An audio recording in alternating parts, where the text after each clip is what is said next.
as the butterfly with a broken wing moves along to brighter things.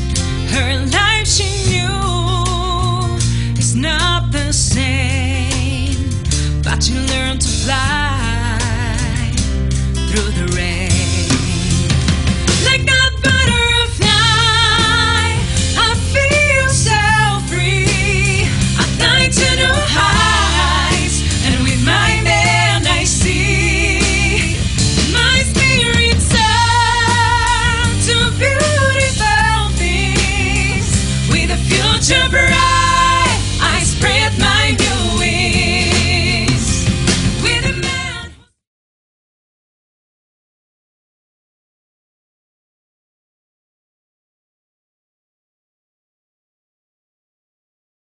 1984 by George Orwell.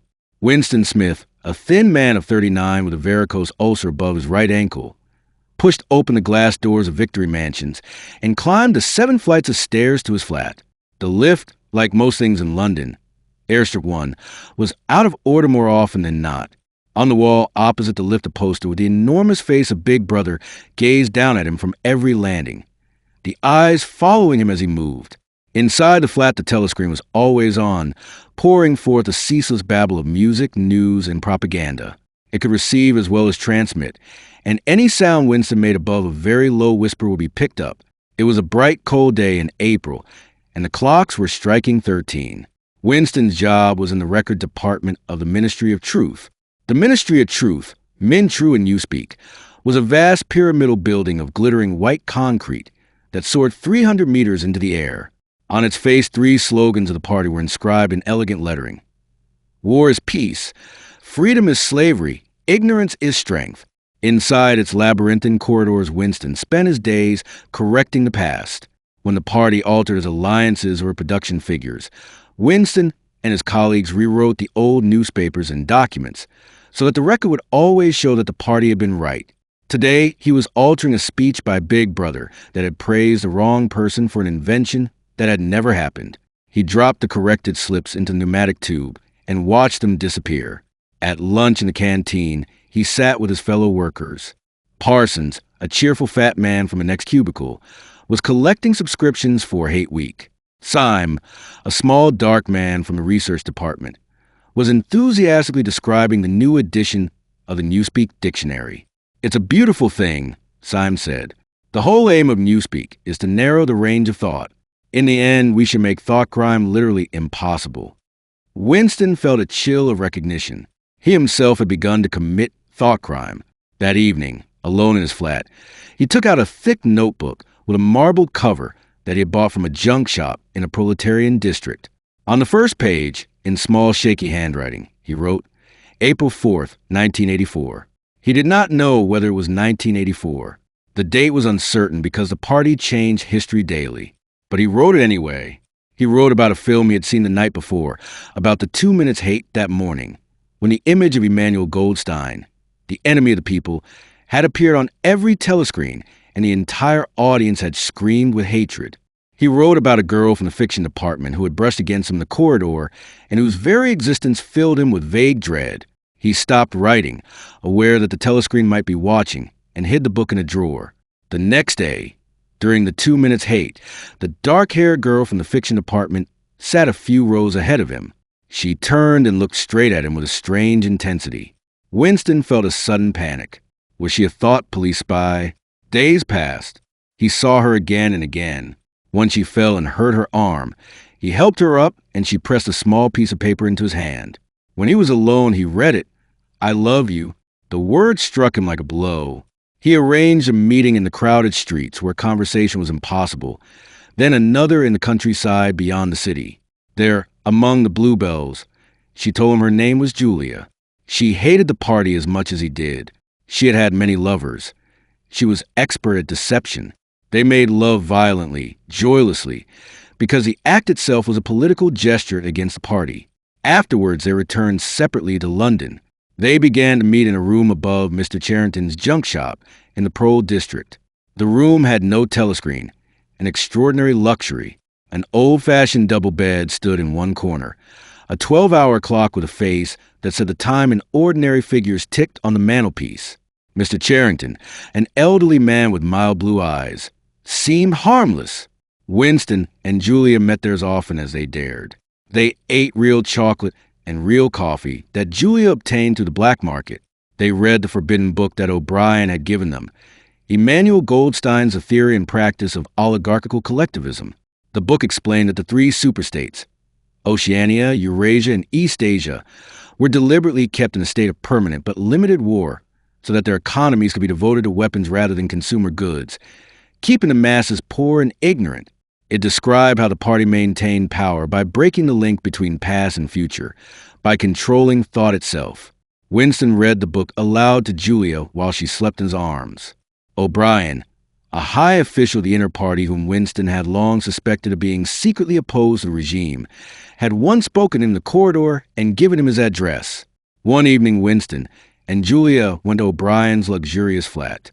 He received them courteously, switched off the telescreen, and admitted he was a member of the Brotherhood, the underground resistance led by Goldstein. He gave them the book and asked if they were willing to commit any crime in the service of the revolution. They said yes.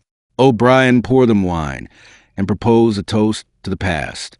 Then he sent them away with instructions to wait for further contact. A week later, the blow fell. Winston and Julia were arrested in the room above the shop. Mr. Charrington, it turned out, was a member of the thought police. They were taken separately to the Ministry of Love. Winston was placed in a cell with no windows. The lights were never turned off. He was beaten, starved, and questioned endlessly. He confessed everything they wanted, spying for Eurasia, sabotage, murder, anything to stop the pain. But the real interrogation came later from O'Brien himself. O'Brien was not a rebel. He was a faithful servant of the party. He explained to Winston that the party did not seek power for its own sake. It sought power absolutely and forever. If you want to picture the future, O'Brien said, imagine a boot stamping on a human face forever. He showed Winston that 2 + 2 could equal 5 if the party willed it. He destroyed Winston's memories, his sense of reality. He forced him to look at his own emaciated body in a mirror and then made him deny what he saw. Winston learned that the party could make a man believe anything. The worst was yet to come. O'Brien knew Winston's deepest fear, rats. In room 101, a cage was brought forward containing enormous starving rats. The mask was fitted to Winston's face. He could smell the rats, feel their whiskers. In that moment of utter terror, he screamed, "Do it to Julia! Do it to Julia! Not me, Julia!" The cage was withdrawn. He had betrayed her. Time passed, weeks, months, he could not tell. He was released into the outside world again.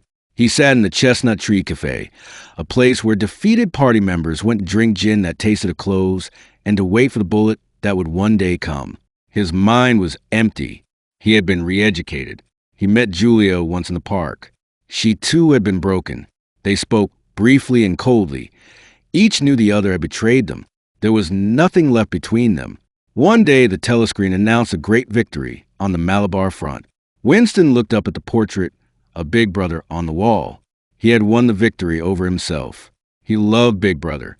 Tears filled his eyes as the voice on the telescreen continued its triumphant announcements. Outside, in the streets of London, the pros went about their lives, singing their tuneless songs, unaware of the vast machinery that controlled them. In the ministries, the endless work of rewriting the past went on. And somewhere, far away, the war continued. 3 superstates locked in a dance of hatred, each claiming victory while the bombs fell and the telescreens blared and Big Brother watched. Winston Smith was back at his desk in the Ministry of Truth. He no longer kept a diary. He no longer thought dangerous thoughts. When the telescreen instructed him to raise his hands for the physical jerks, he obeyed without hesitation. When the 2 minutes hate began, he shouted with the loudest of them. He had become one with the party. The struggle was finished. He had won the victory over himself. He loved Big Brother. As the butterfly with a broken wing moves along to brighter things, her life she knew plane, but you learn to fly through the rain. Like a butterfly, I feel so free.